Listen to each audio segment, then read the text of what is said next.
Saudi has a new route for British citizens to visit Saudi Arabia, but nobody's telling you exactly how much it costs, who is it for, and booking it online with you. I am Elena, the Muslim travel girl, and I help Muslims travel around the world without breaking the bank using miles and points. I have been doing this for 12 years and helped over 2 million Muslims. So if this is something you want to do, click the follow button. Let's get started. Before we get into the actual booking, let me tell you exactly what the ETA is for, what you do with it, how much it costs, etc. The ETA is basically an electronic travel authorization that lets you travel to Saudi Arabia for 1 year, 180 days, very similar to what we have with the US for British citizens. Now, bear in mind, this is only for UK citizens. It is not for anyone else who holds a different passport or has a residency in the UK, just British citizens. If you are holding a residency, you can apply for the tourist visa that is available online. If you hold any other passport, again, you can go to the Umrah visa section or to the tourist visa section. And I do have a video that I'm gonna link here for you, so you can make up your own mind which one is the best for you. What the ETA gives you is multiple entries, 180 days throughout the whole year that you can stay in Saudi Arabia. Very similar to what we have with Saudi citizens coming to the UK. With this one, you have the option to actually have multiple entries, and it's a cheaper version. Now, and this is extremely important because Saudi hasn't announced explicitly that you can do Umrah on this ETA. Now, you can go for Umrah. The visa waiver initially, when it came for British citizens, did not have the permission to go for Umrah or the explicit say that you go for Umrah. Tourist visa, definitely, they mention it pretty much straight away. Umrah visa, of course. One thing also, you cannot do Hajj. I mean, as somebody who has been for Hajj, you can check out my Hajj series if you want to go for Hajj.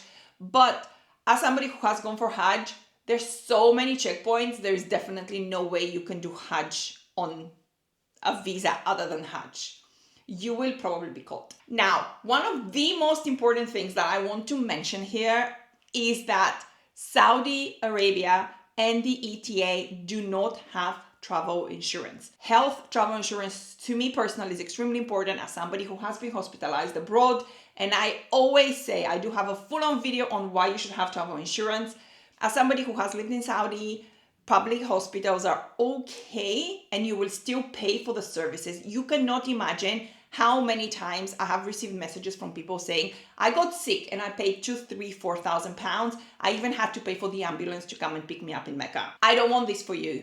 If you're not prepared to have emergency money on the side, get yourself a travel insurance. And we're not gonna go into the debate whether they're halal or haram, but if you're somebody who cannot afford to pay 10 or 3 or 5,000 pounds out of pocket, consider doing that. It is not included in the ETA. The same way it's not included in other visa waiver programs as well. It should always your responsibility, especially because Umrah is a place that we go with children, with elderly, and it's so crowded with so many different cultures and nationalities. I would say it's a must. Let's get into the actual recording of the step-by-step process of how you issue yourself an ETA visa from the official sources, because there's so many websites outside that are charging 2, 3, and 4 times more than what the ETA costs, and I don't want you to get stuck in this trap. I will leave everything under the description below, as well as how you can actually go for Umrah for under 500 pounds, which is what I did, and I'm gonna link that video as well for you. Let's get into the actual step-by-step process of how we issue ourselves ETA for British citizens. I recorded this whole video without my microphone working, so now I'm going to have to do a voiceover for you guys. However, this was quite an interesting application process. I will leave the link in the description below, but it's basically ksavisa.com SA. It's a very easy process. You just have to complete the application. There were a few issues that I had, which I want to make sure and mention them. Duration of stay, the expected date of arrival, they don't really matter. Obviously, if you put the expected date of arrival like I did for the 8th of August, then your visa will start from that date. If you are going, for example, in September, you can still apply and start it from September. I personally just did it this way. Basically, it doesn't really matter. It's a month extra if you were planning to do that. You submit all of your dates and details. You will need a photo and a passport copy. Also, another thing, they do have the Umrah. Do you want to perform Umrah? Because nowhere on the internet or on all the information published by the government says that you can do Umrah on the ETA. Now it's confirmed. You can actually click yes. I did click yes for this, and I received my visa within 3 minutes of this application going through. The problem I had is with my headshot. Basically, here I'm trying to I took literally a photo in front, and I was just going to upload it, which I did. However, there were two different issues with the photos. I don't think it was the background, because I used the background that I currently have where I was recording this video with the picture behind me. And I do have on my tourist visa a similar background.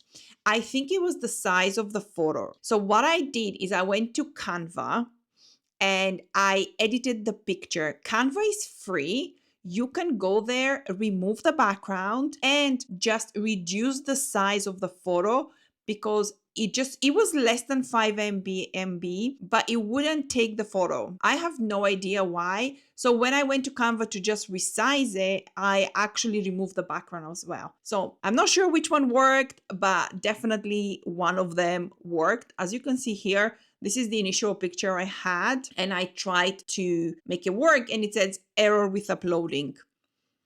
Whether it was the picture, whether it was the size, I am not 100% sure. What I did is basically just go and do it on a white background and resize the photo. I did resize this to the photo specification, which was 35 to 45. Canva is pretty good at doing that. I know a lot of people messaged me once I posted on social media about this issue that it took them 3 hours to upload their pictures and their documents. I had that problem. Thankfully, it didn't take me 3 hours to do. It took me about 15 minutes. I kind of have a little bit more experience of doing this photo editing, and I figured that it was one of the sizes. So this is the photo that I uploaded. It went through straight away. Now it was the passport details that you have to upload. The passport was another issue for me, and that was my fault. It wasn't really the system's fault, but I was trying to upload a PDF. As you can see, this was a PDF version. They do not take a PDF version. They only take PNGs and JPEGs. Once you do that, and I basically took a photo of my passport normally, it worked perfectly fine. You go through the security questions, which are pretty standard if you have been convicted, smuggling, etc. It's literally a click exercise there. The total cost is $25. There are a lot of websites online that are more expensive, but they are not the official website. I will leave the link in the description below. This is the whole process. You just have to agree to the terms and conditions, which basically I said that they already know all the information for us. You go through the process of checking your application, that it has been, it has been submitted correctly or your details are correct. And then you just click next and you finalize your application. It takes you automatically into the payment system. Now I use Revolut for this because I don't want to pay extra. And I successfully applied. I received the visa within 3 minutes of this application. So we just did this, and I literally received the email now that I do have an ETA visa. Yay! We applied together. I got the visa. Alhamdulillah. Now I can go for Umrah, and it's only $25. I cannot believe how cheap this is now, considering that when I started Muslim Travel Go and I did my first Umrah on Miles and Points, it cost me £150 for the visa. Now, 12 years later, it's $25. How times change. Here are a couple of things that you need to remember when you're going through your ETA process. Number one, it's a glitchy website. The first time I logged in, it kicked me out, but I was still logged in. So I just went to the homepage and I started again the process and I clicked on the ETA. It gave me a wrong address thing that was just not working basically. But then you went to the homepage and it works perfectly fine. Number two, your photo, I literally just took a picture now. I changed the background because for some reason it didn't take the picture. It was probably the size rather than the photo background. Just to be on the safe side, I went to Canva and I just changed the background basically. And it worked. It's very easy process to do. If you want a tutorial of how to do that, do let me know. The other thing was the passport. For some reason, and I think again is the size, although the photo passport was not as big as the rest of the images, it must have been too pixelated for it because it wouldn't allow me to actually upload the photo that I took with my phone of my passport. So I had to resize it to a smaller size. I did, I think, 1500 pixels by 1000 pixels and it worked. And it basically just dropped the size and it uploaded it, no problem straight away. I think it's a system problem rather than a problem with the actual uploading or your passport photo. The other thing I did is I changed the JPEG to PNG. I don't know which one it was. I thought I'll try everything and whichever worked, but the PNG worked perfectly fine for me. And I did it. And 5 minutes later, I had my ETA for Saudi Arabia, which also included Umrah because there is a box there you can tick that says, do you want to do Umrah? The official channels say nothing about Umrah, only business, study, tourism, etc. But when you go to apply for it, you can tick that box. And I did tick it, no problem issued. This is everything you need to know about the ETA. I hope this video was beneficial for you. If that video was beneficial, then like, subscribe, and share with somebody who is going for Umrah. If you want to learn how you can actually do Umrah for under 500 like I did, then check out this video here and I'll see you there. Assalamu alaikum.